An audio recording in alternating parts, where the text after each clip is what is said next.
Assalamu alaikum warahmatullah.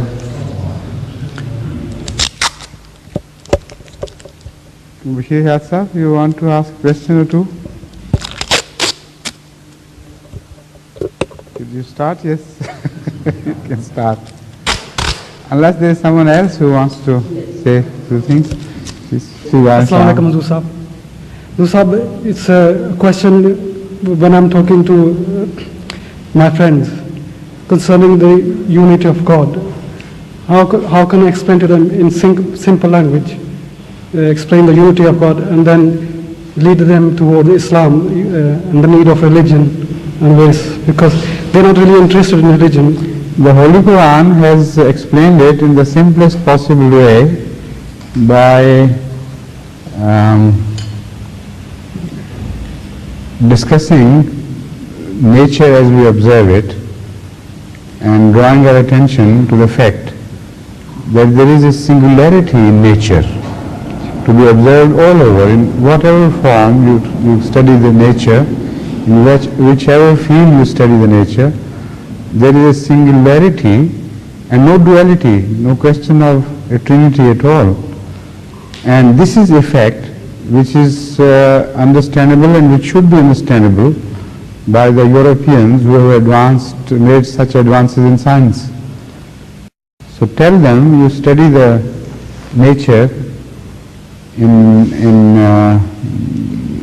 physics, the world of physics, in the world of chemistry, in the world of cosmology and universe as such, the intricate phenomena of subatom world and study of the universe as in the largest scope, also the study of matter as such, study of animal life, human life.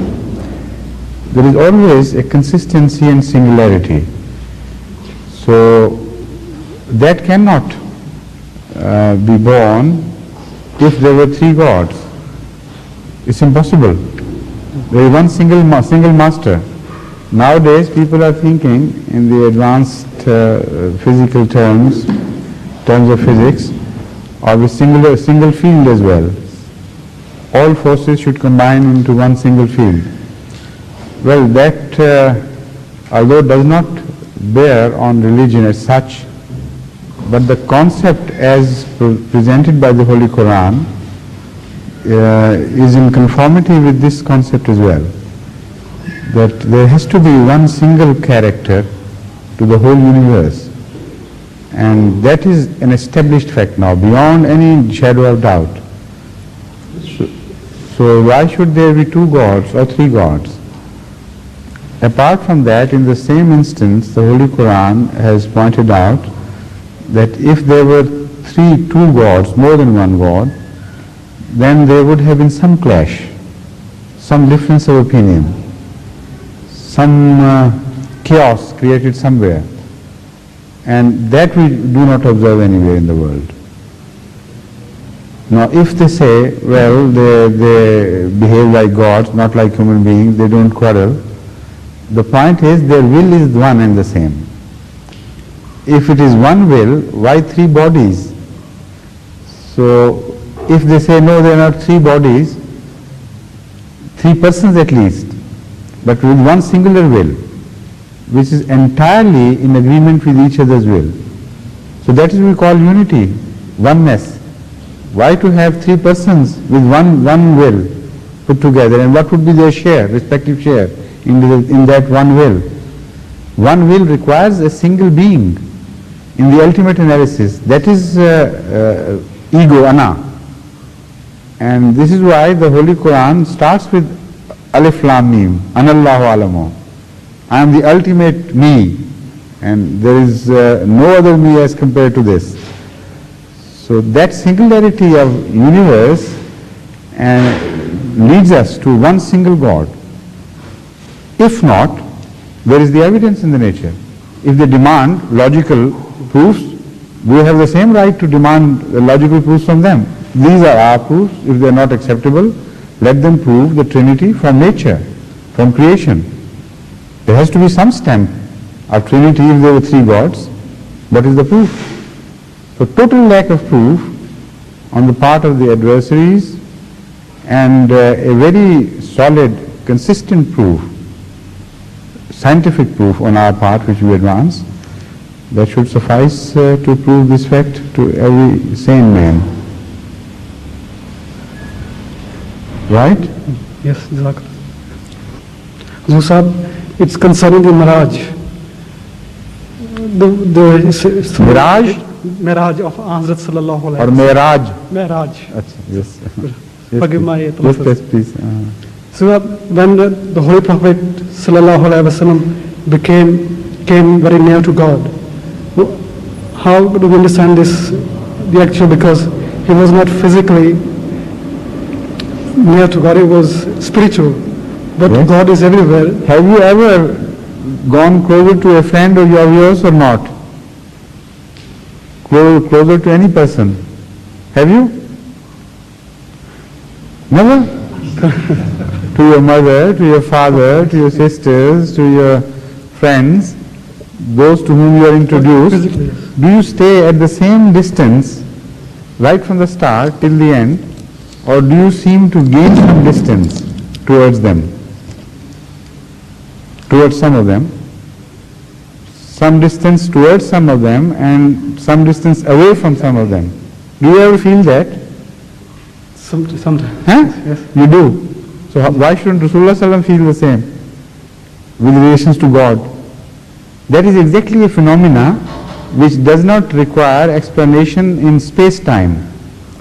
It requires explanation in one's inner feeling and one's knowledge of the person and one's bondage with that person and closeness in relations of love. That is the phenomena which has been described.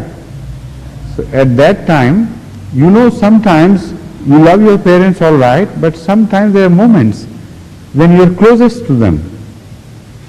And sometimes you know your friends for ages and yet you don't know them enough. And suddenly one day they dawn upon you. You begin to understand. Sometimes this happens with enemies and sometimes with friends. So that final moment of dawning of God's attributes with the grandest flash, that was Miraj. Exactly. Yes, now you at last. Assalamu alaikum, Hazur. Wa alaikum assalam rahmatullah. Hazur, I got a humble suggestion first, and that is, Hazur, the need is felt for the publication of a book which to my knowledge is not available as yet, which could be used by mothers as bedtime stories for children, a two-story book for young generation, and a course in the Ahmadiyya primary schools in the religious classes.